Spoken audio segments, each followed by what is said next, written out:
And last week, there was a confrontation where the police basically came in an unprovoked way against 3 young people.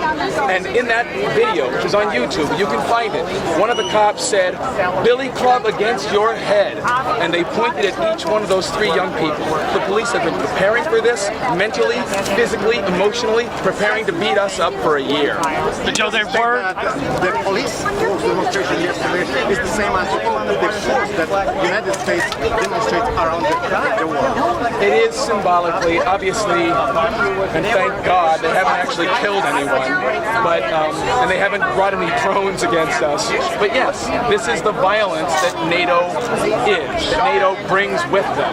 They come to Chicago and we get police attacking protesters. Joe, what's next? Well, the next thing is we have to stop the occupation of Afghanistan. The president went to Afghanistan 2 weeks ago and said, "Don't worry, everyone, we're getting out of here. Except it's gonna take us 3 years to draw down the 100,000 troops. Oh, and then we're gonna keep some undetermined amount of troops here for another 10 years on the 300 bases that we have in Afghanistan." He's intending to leave somewhere upwards of 50,000 troops there. This is going to be Korea.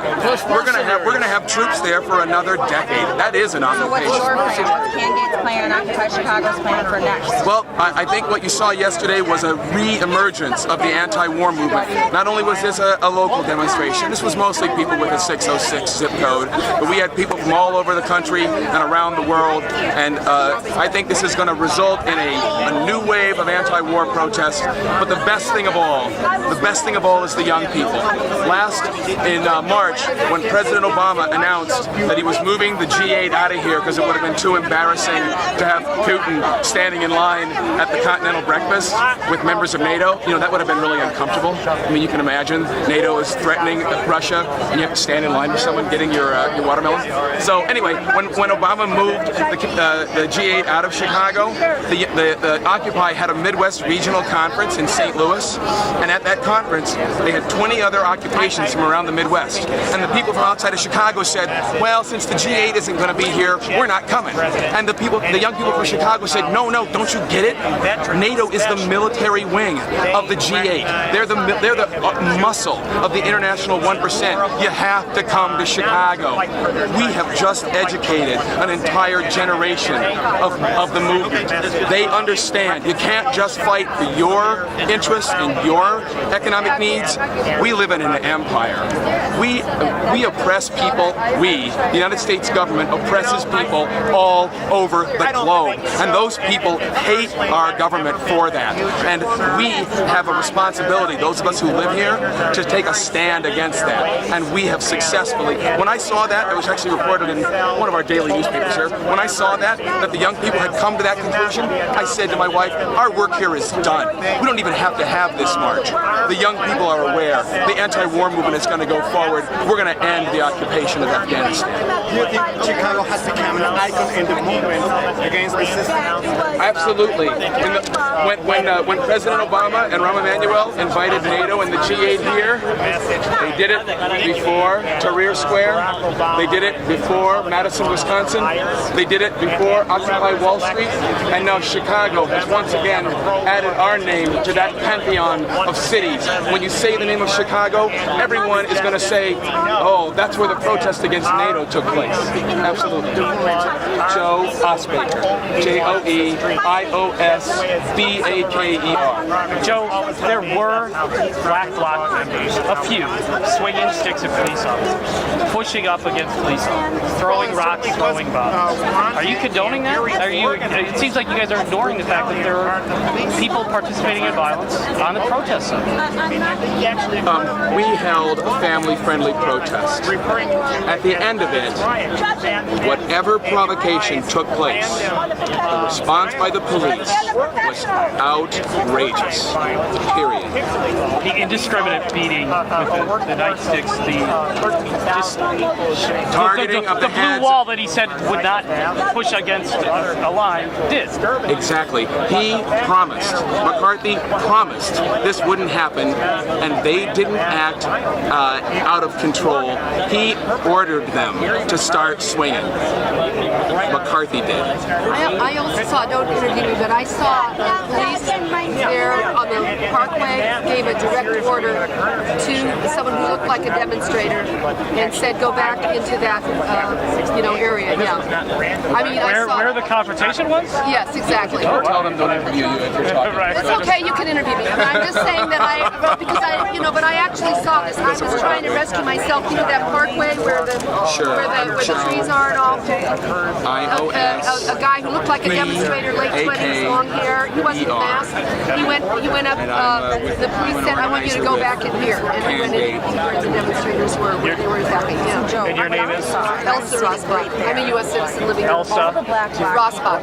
ELSA. RASS. Yep. And you live where? I'm a U.S. citizen living in Berlin. They had already assembled. They already had their masks on. What they did is they got down the street. Well, I'm not involved in the International Coordinating Committee of No to NATO.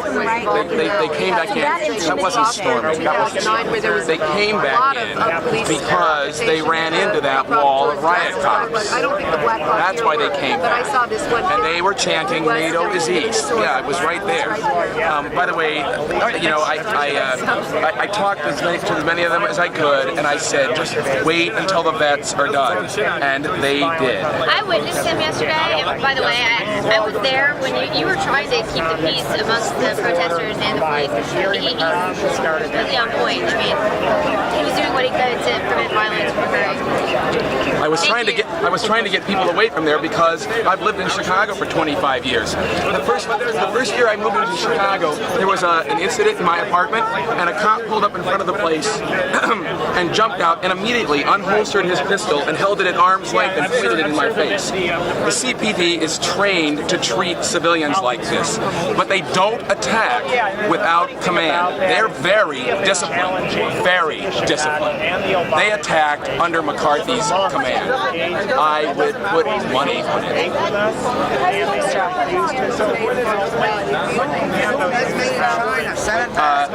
I think this was a success, and on the one hand, they're not beating us up, but I'm not going to thank them for not beating us up. They've got, I mean, how many cops do you think are here? A couple thousand? I think this is unbelievable levels of intimidation. The Occupy movement has no history of violence in Chicago, period. None whatsoever. Neither does the anti-war movement. The police are the only ones with a history of violence. So overall, do you see it as a success? Any more questions? Would you assess? Well, I think it depends on how you define it. I've always believed that we are too sick. How would you assess the city of the 1%? I'm very proud that the coalition we were able to assemble. I'm very proud.